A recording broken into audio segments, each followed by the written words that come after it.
हरियाणा और जम्मू कश्मीर में विधानसभा चुनाव के ऐलान के बाद सभी राजनीतिक दलों ने कमर कस ली है। वहीं जम्मू कश्मीर में 3 चरण में तो हरियाणा में 1 चरण में चुनाव होगा। जम्मू कश्मीर में पहला चरण 18 सितंबर को, दूसरा चरण 25 सितंबर को और तीसरे और अंतिम चरण का चुनाव 1 अक्टूबर को होगा, जबकि मतगणना 8 अक्टूबर को होगी। वहीं हरियाणा में 5 अक्टूबर को मतदान होगा, जबकि मतगणना 8 अक्टूबर को होगी। वहीं जब आम आदमी पार्टी और कांग्रेस पार्टी को लेकर कयास लगाए जा रहे हैं कि हरियाणा विधानसभा चुनाव के लिए कांग्रेस नेता राहुल गांधी आम आदमी पार्टी के साथ गठबंधन के पक्ष में हैं। उन्होंने कांग्रेस की केंद्रीय चुनाव समिति की बैठक में हरियाणा के नेताओं से इस पर राय मांगी है। राहुल गांधी ने इस मामले पर फीडबैक देने को भी कहा है।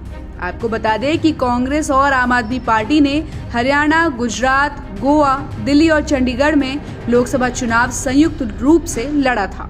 हालांकि लोकसभा चुनाव में कांग्रेस से गठबंधन करके आम आदमी पार्टी को नुकसान हुआ था, लेकिन अब आने वाले समय में पता चलेगा कि दोनों पार्टियां गठबंधन करती है या नहीं। हालांकि कांग्रेस पार्टी की सीनियर नेता कुमारी सैलजा ने इस गठबंधन से इनकार किया है। पिछले महीने उन्होंने एक इंटरव्यू में कहा था कि उनकी पार्टी राज्य में एक मजबूत खिलाड़ी है और चुनाव में अकेले दम पर उतरेगी। इसके अलावा साल की शुरुआत में ही ऐसा ही बयान दिल्ली के मुख्यमंत्री अरविंद केजरीवाल ने भी दिया था। केजरीवाल का कहना था कि आम आदमी पार्टी हरियाणा की सभी 90 सीटों पर अपनी ताकत से चुनाव लड़ेगी। वहीं हरियाणा के एआईसीसी प्रभारी दीपक बाबरिया ने कहा है कि सीएसी की बैठक में 49 सीटों पर चर्चा हुई है, जिसमें से 34 का ऐलान कर दिया गया है। आगे बाबरिया ने कहा कि 34 सीटों में से 22 विधायक सीटें हैं। 15 सीटों को समीक्षा के लिए भेजा गया है और बाकी नामों को 2-3 दिनों में मंजूरी दे दी जाएगी। आगे दीपक बाबरिया ने जानकारी देते हुए बताया कि पहलवान विनेश फोगाट को लेकर सभी अटकलों पर आज विराम लग जाएगा। पार्टी विनेश फोगाट के बारे में सब स्पष्ट करेंगे। वहीं 2 दिनों के अंदर लिस्ट भी जारी कर दी जाएगी। अगर विनेश हरियाणा विधानसभा चुनाव लड़ती है तो उनके दादरी विधानसभा क्षेत्र में अपनी चचेरी बहन बबीता फोगाट के खिलाफ मैदान में उतारे जाने की संभावना है।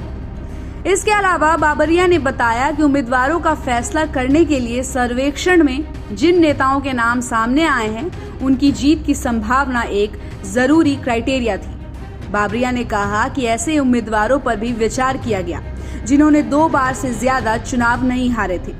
इसके अलावा पूर्व मुख्यमंत्री भूपेंद्र सिंह हुड्डा को उनके गढ़ी सांपला किलोई से मैदान में उतारे जाने की संभावना है। साथ ही प्रदेश कांग्रेस अध्यक्ष उदय भान होडल से चुनाव लड़ सकते हैं। बता दें कि 90 सीटों वाली हरियाणा विधानसभा के चुनाव 5 अक्टूबर को होने हैं और नतीजे 8 अक्टूबर को घोषित किए जाएंगे। लेकिन इससे पहले कांग्रेस और आम आदमी पार्टी आपस में गठबंधन करती है या नहीं, ये देखना बिल्कुल भी दिलचस्प होगा और इस गठबंधन से हरियाणा चुनाव भी एक नया मोड़ ले सकती है। तो इस खबर पर आपकी क्या राय है, कमेंट करके जरूर बताइएगा। और ऐसी ही खबरों के लिए आप देखते रहिए सहारा समय का डिजिटल प्लेटफॉर्म। हमारे चैनल को लाइक और सब्सक्राइब करना बिल्कुल भी मत भूलिएगा।